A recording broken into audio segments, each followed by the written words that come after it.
With our fall 2013 release, Arena is adding new product offerings that expand the scope of the Arena PLM solution beyond bomb control. You'll use Arena projects to track work as you develop and build products, with a schedule linked directly to the assemblies, components, and changes where work needs to be done. Your project will move through phases you create. As all users, even your suppliers, mark the status of their assignments, instantly updating everyone involved on the shared schedule.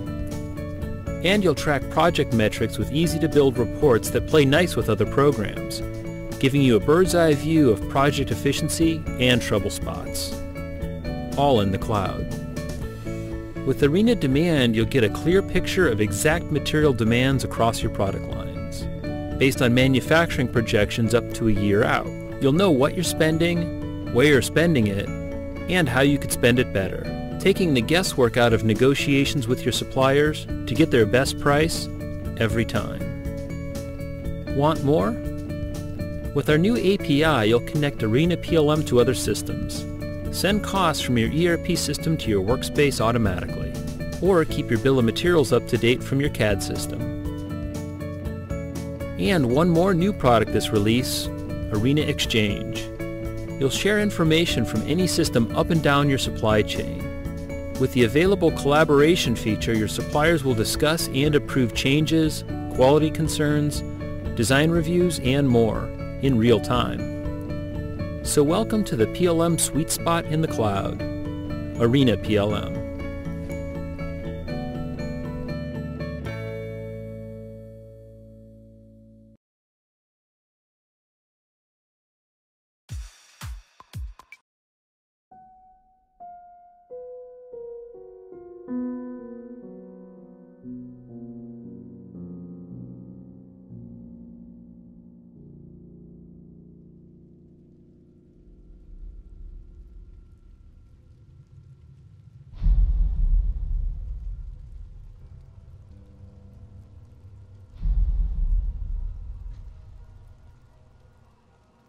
This happened a few nights ago, when I was hanging out with my friend, Simon.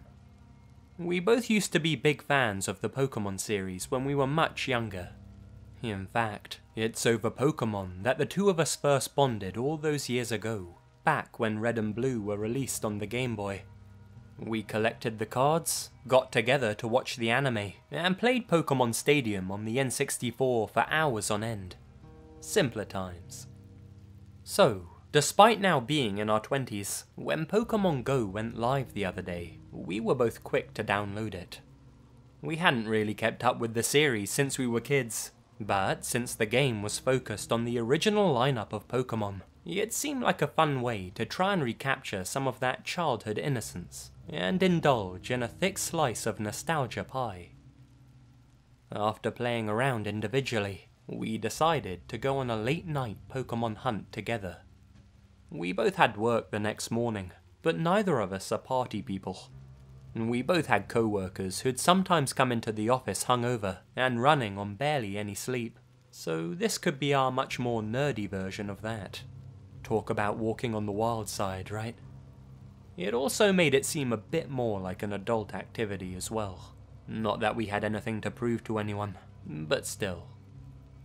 Anyway, it's around 2:30 AM. And we're driving through the empty streets of our hometown, getting out occasionally, and scooping up as many of the little pocket monsters as possible, and gaining plenty of sweet, sweet XP.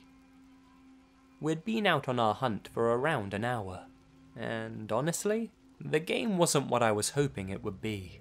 But we were both still having fun and in the spirit of things, so at least I'd get a couple of nights' entertainment out of this game. It was around this time that we both noticed the same thing. A lure module had been activated at a nearby Pokestop.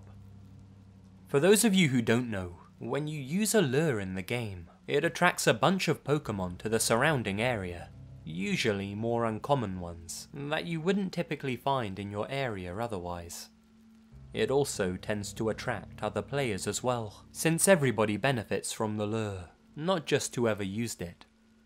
They can only be used at Pokestops, which are usually places of interest, like monuments or landmarks. The Pokestop where this one had been used was in a park nearby. This meant that somebody else was out hunting for Pokemon at 2:30 in the morning. Okay, well, who are we to judge? We were doing the same thing. But why at the park, when they could have just as easily activated it at one of the many other Pokestops in town? That's the part that seems strangest to us. Maybe they knew something we didn't. It's not like we've been playing the game long. We both sort of convinced each other to go down and take a look. A mini adventure in our otherwise very ordinary lives. We arrive and park our car in the tiny parking lot. We stay back for a moment, scanning the park, and though it's a decent size and not amazingly well lit, it seemed at first glance to be completely empty. Figuring that whoever dropped the lure had probably gone home already, we step out of the vehicle. We hang around for 5 minutes or so, and Simon heads off out of eyeshot to catch something. I'm still standing close to the car, too preoccupied with my phone to see where Simon's wandering off to.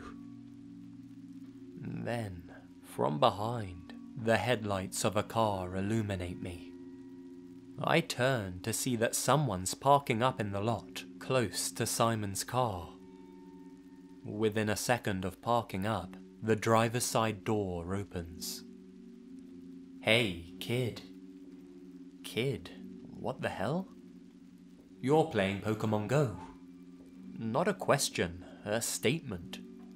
My eyes adjust, and it's this lone guy, sort of half standing out of the driver's side door. From what I could tell, he had to be in his 50s, and definitely looked a little rough around the edges. Yeah, I replied. Find any Pokemon yet? Everything about this dude was a little off. His twitchy mannerisms, his eyes that kept darting around. I know some good spots I can show you nearby. Hop in, we can hunt them together. No thanks, man. I'm hunting them with my buddy over there. That didn't seem to register with him.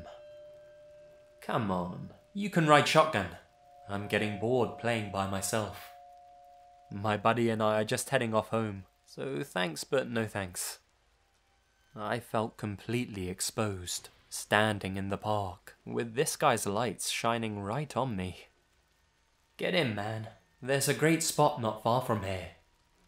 He tried to convince me a few more times, before Simon, who had heard what was going on, made it back. This old dude's face visibly dropped at the sight of Simon.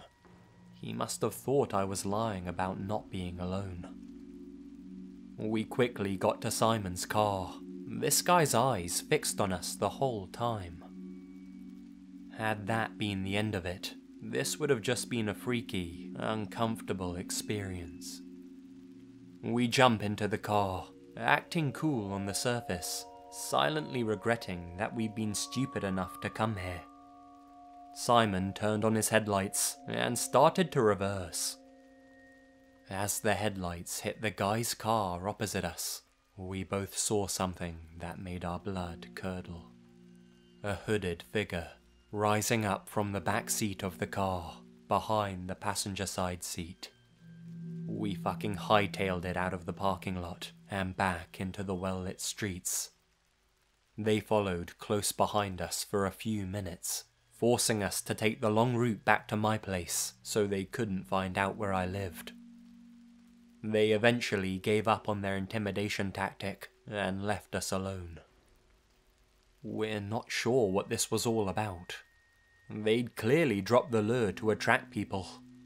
If they wanted to rob us, they could have easily, but they didn't. They were hoping someone would turn up alone. Maybe someone younger, despite how late it was. What they were planning on doing if I got in that car, I have no idea. But the fact that the guy said he was alone, and the dude in the back was making a conscious effort to hide, leads me to believe it was something sinister. We informed the cops about the incident, but I'm not sure how seriously they took us, or even if they fully understood what we were talking about. We gave them the license plate number, and they said they'd look into it. Haven't heard anything from them so far. If you decide to go out hunting for Pokémon in secluded areas, make sure to bring someone with you, especially at night. Or, just go at a reasonable time. Had I not taken Simon along with me, I'm not sure things would have ended as innocuously as they did.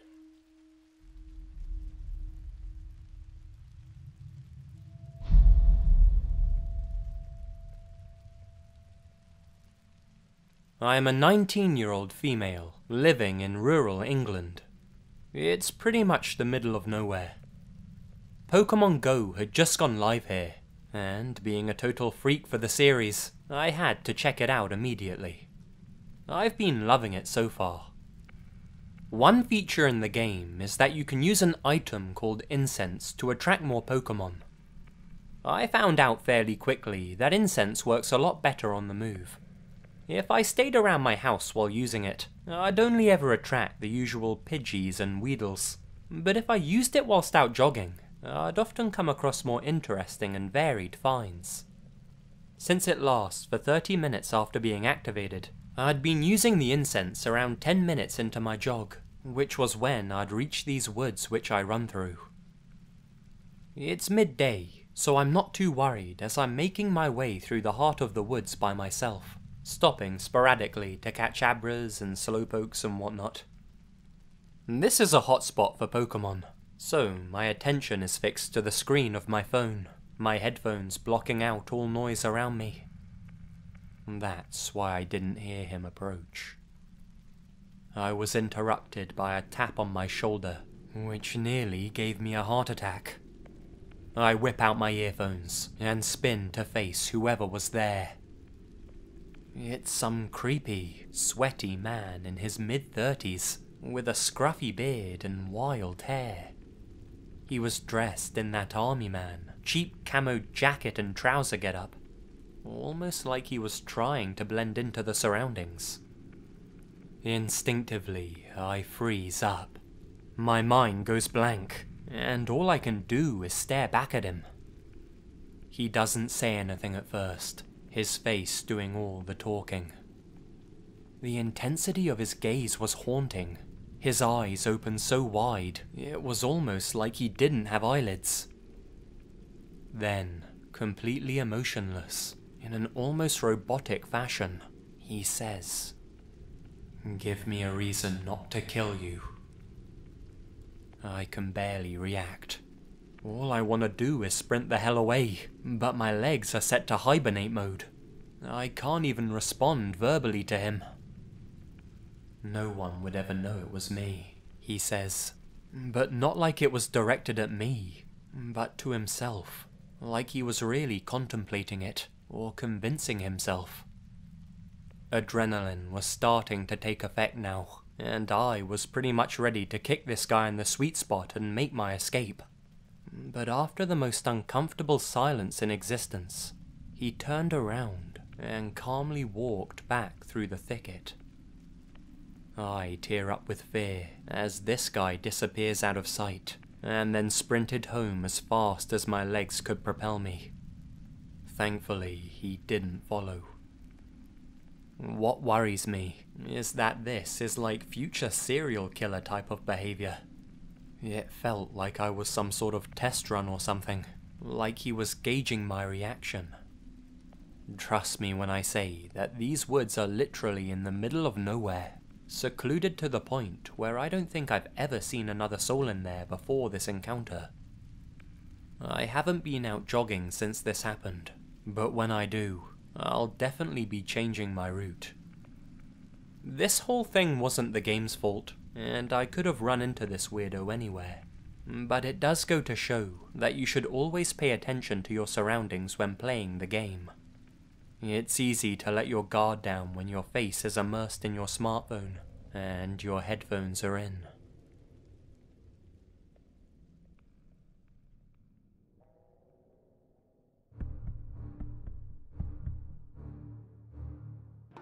So, there you have it. These aren't my personal experiences, so let me know what you make of them in the comments below. And hey, while you're down there, why not do some naughty things with that like button? Stay spooky. And remember, the best things happen in the dark.